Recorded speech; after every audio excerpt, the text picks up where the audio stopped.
All right, so good afternoon, everybody. My name is Jesse, and as many of you may know, I am the lead on the BackyardBio Global Nature Campaign.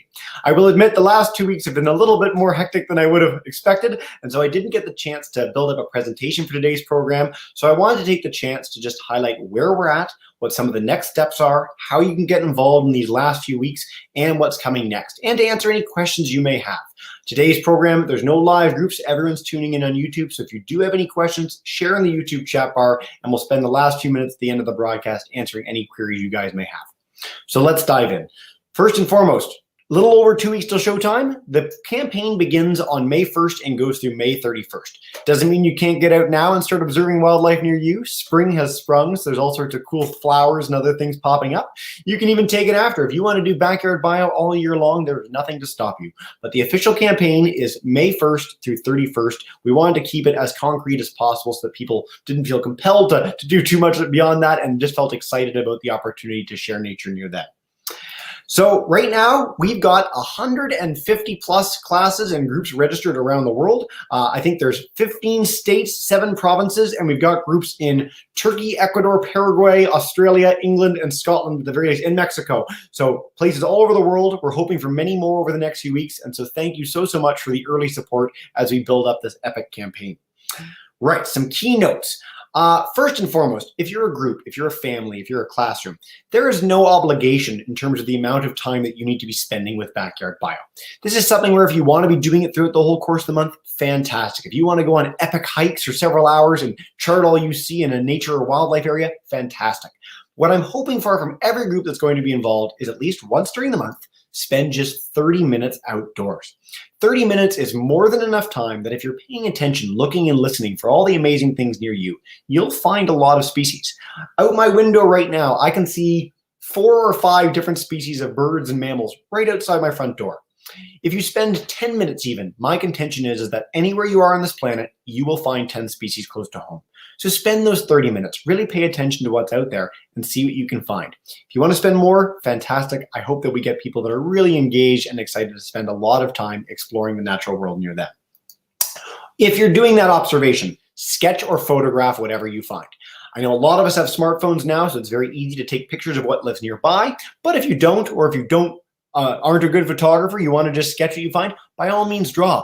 I'm a terrible artist, and yet with basic features of creatures, how many legs they have, what color they are, you can really get a lot of really usable, fun information about what lives near you. So sketch or photograph whatever you discover. All right, how are we going to share those images? Back to the main points of the campaign. First is on social media. Hashtag BackyardBio is the way to go. And if you go to hashtag BackyardBio on Twitter right now, you can see all the observations, all the things that people and partners of ours shared in our pilot project last September and over the years since then. It's a really exciting way to very easily showcase what you found and connect and see what other people have discovered around the world. So hashtag BackyardBio, very, very easy way. Facebook, Instagram, and Twitter will be doing it on all 3. Second is iNaturalist. Now, last week we had the chance to learn a little bit more about what iNaturalist was all about, how it's such a cool nature app and tool, and really it is the ultimate way of connecting with people around the globe who love nature like you do. You can see at a glance species around the globe, distributions. You can connect with other nature lovers. You can submit pictures if you have no idea what the creature is, and the community will help you find out. It's just a really fun, nimble platform, and I really encourage you guys to check out Backyard Bio on iNaturalist. We've got a project page, so if you head to iNaturalist.org and join the Backyard Bio project with one click, any observation you make over the entire month of May will automatically be uploaded to the app. The third way, and my favorite way, the way that I'm most excited about for this campaign, is for direct classroom connections. And so tomorrow, April 15th, connections begin. As I said, we've got 150 groups right now, and what we're going to do is put you guys in groups of 3 or 4. If when you registered you wanted to be put in groups, we're going to connect you via an email. And there's so many ways as a group that you guys can connect and take part. You know, if it wants to be a shared email, you want to highlight what you see, you want to showcase the things near you, share pictures, stories, whatever. There's so many tools out there to do that, but it all starts with just a quick message. Friendly games. You guys can say, maybe today we're going to look for trees, tomorrow we're going to look for insects or mammals near us. There's lots of ways you can take part in this way, and a lot of nature campaigns in the past have relied on trying to find the most diversity of species. Maybe you want to find a mollusk and a bird and a mammal and a fungi. So many things to discover. Play those sort of games with your group, and who knows what you guys will be incentivized to find. And video calls are my favorite. So if you look up Backyard Bio on our YouTube channel at Exploring by the Seat of Your Pants, you'll see a pilot group of 4 classes getting to connect where kids are leading that discussion. And I think that's the main essence of Backyard Bio. And the most exciting thing to me personally is that kids will get the chance to find amazing things and then connect with others around the world to showcase not only what they found, but to hear from people worldwide what's out there. A grade 4 student getting to share images of the squirrels and plants and birds and things near them is a really special thing.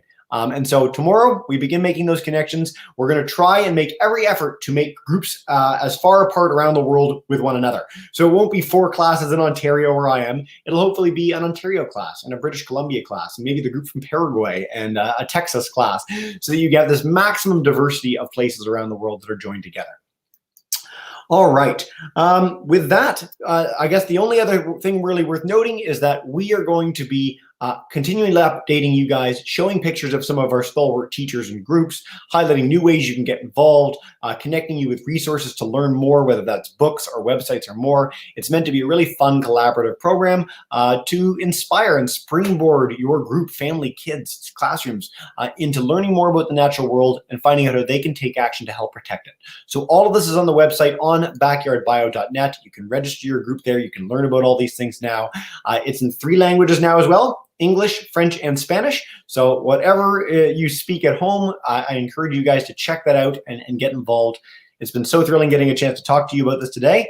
And it looks like we don't have questions today on YouTube, which is totally fine. If you do have questions, you can email me at jesse@exploringbytheseat.com. I look very forward to answering anything you may have there. Until then, have a wonderful rest of your day.